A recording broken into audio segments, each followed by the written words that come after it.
एक म्हणला आमच्या गावच्या माणसाला 2 हात नाही नसल, एक म्हणला आमच्या गावच्याला 2 पाय नाही नसल, एक म्हणला आमच्या गावच्याला मुंडकच नाही, नको बाता हानो, त्याशिवाय चालूच शकत नाही. कुठेही मान आहे. झोपेतून सकाळी उठायचं असलं ना तरी पहिला मान डोक्याला द्यायचा. डोकं उचलायचं का पाय उचलतात आधी, उद्या सांगा ना मला. सहज आहे. पोहायला गेला तरी एवढा भाग पाण्याच्या वरच ठेवायचा. एवढं श्रेष्ठ जगामध्ये डोकं आहे. आणि ते डोकं संताच्या देवाच्या पायावर ठेवणे याचं नाव आहे पाया पडणे. आणि शेवट महानुभाव पंथामध्ये दंडवत. दंड म्हणजे काठी, वत म्हणजे प्रमाणे. दंडवतचा अर्थ काय होतो? वतचा अर्थ प्रमाणे, दंड म्हणजे काठी. काठीप्रमाणे काठी उभी धरायची, हात सोडून द्यायचे. काठी पडताना सर्वांगानं जमिनीवर पडते, याचं नाव आहे दंडवत. दंडापरी काही नुरी नुरवावी. नमस्कार, स्तुती नारदाची केली कामदेवानं. आणि हार, त्याचं नाव हार नाही बरं का, त्याचं नाव पुष्पमाला आहे. आपण जे हार हार हार हार म्हणतोय की नाही, त्याचं मूळ नाव हार नाही आहे, पुष्पमाला.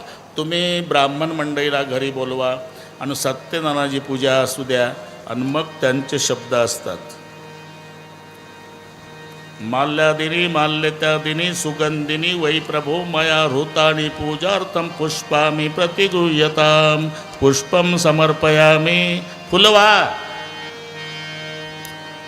आणि हार घालायच्या वेळेला पुष्पमाला समर्पयामि.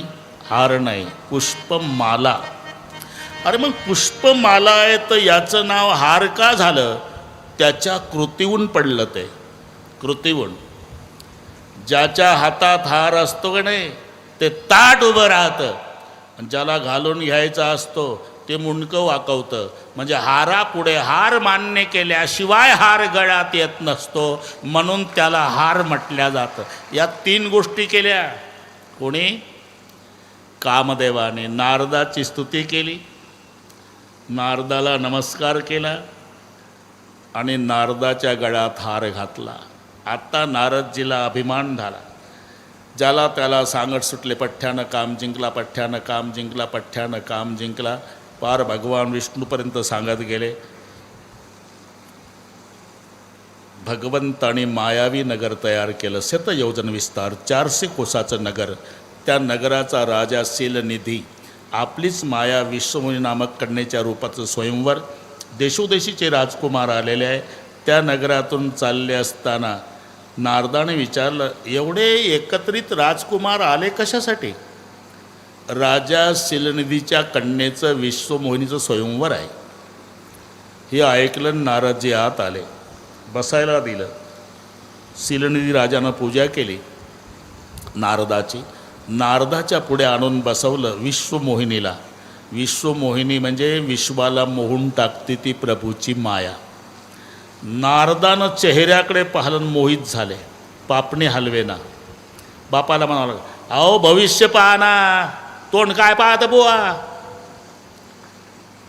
नारदाच्या मनात आलं, बापरे एवढं सौंदर्य जगात आहे, हे आधी कळलं असतं तर मी कालच्या पेपरला दिलं नसतं पठ्ठ्यानी काम जिंकलं म्हणून. काय केलं म्हणजे पत्नी रूपात मला प्राप्त होईल.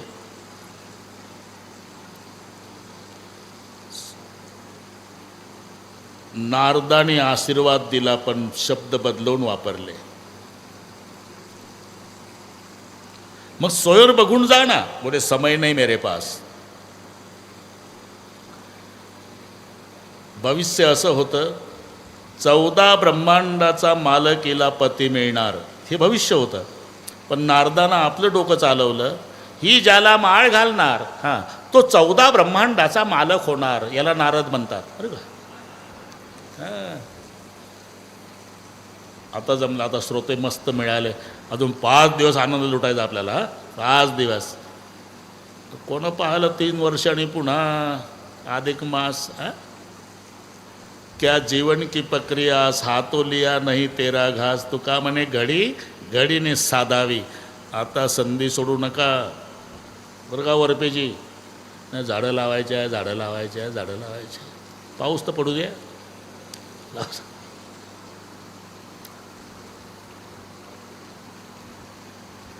नारदजीनं विचार केला, काय केलं म्हणजे ती मला पत्नी रूपात प्राप्त होईल. नारदाच्या लक्षात आलं प्रत्येकाच्या आवडीचे विषय ठरलेले आहे, प्रत्येकाच्या आवडीचे आहे.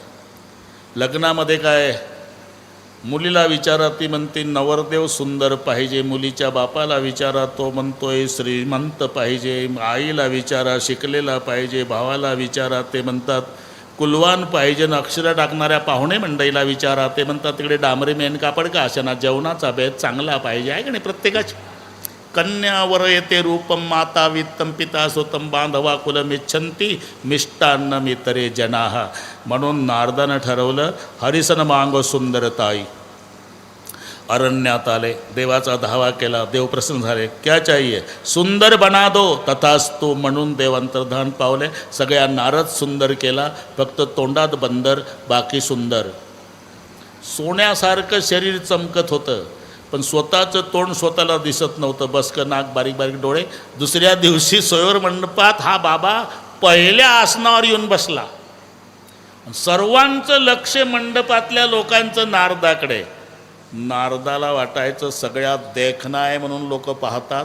लोक विचार करायचे एवढं देखणं तोंडात कसं फेल गेलं. एवढ्यात ती धवल फुलाची माला घेऊन विश्वमोहिनी आली.